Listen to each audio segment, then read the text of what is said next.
మీరు పుష్యమి నక్షత్రం ఉన్న వాళ్ళకి స్పెషల్ క్వాలిటీస్ ఉంటాయి అని అంటున్నారు. మరి ఆ స్పెషల్ క్వాలిటీస్ ఏంటి మ్యామ్? ఇప్పుడు పరోపకారం అంటే సహాయం చేసే గుణం చాలా మంచిగా ఉంటుంది. తర్వాత శాంత స్వభావాలు, కోపం ఎక్కువగా రాదు. తర్వాత ఏంటంటే అన్ని వృత్తుల్లోనే వాళ్ళు రాణించగలుగుతారు.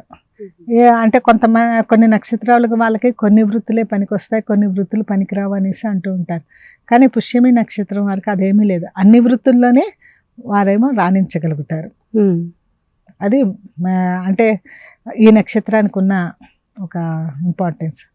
అంతేకాకుండా ప్రతి నక్షత్రానికి నక్షత్రాధిపతి ఉంటారు, అధిదేవత ఉంటారు.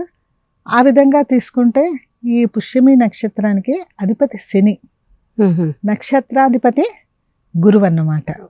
దాని వలన కూడా ఈ నక్షత్రానికి మంచి ఇంపార్టెన్స్ ఉంది. తర్వాత ఈ పుష్యమి నక్షత్రం కర్కాటక రాశిలో ఉంటుంది. అంటే ఒక్కొక్క నక్షత్రానికి 4 పాదాలు ఉంటాయి.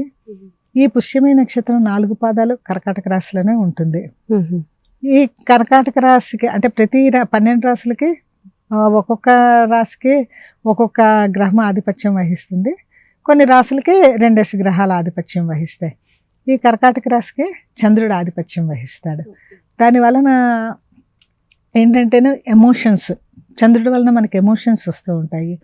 ఆ ఎమోషన్స్తోని ఇక్కడ స్టెబిలిటీ, పుష్యమి నక్షత్రానికి అధిపతి శని స్టెబిలిటీగా ఉంటాడు, అంటే స్టేబుల్గా ఉంటాడు అన్నమాట. దానివలన ఏంటంటేనే వాళ్ళు ఎమోషన్స్ని స్టేబుల్గా ఉంచుకుంటూ అంటే గబుక్మని దేనికి బయటపడరు.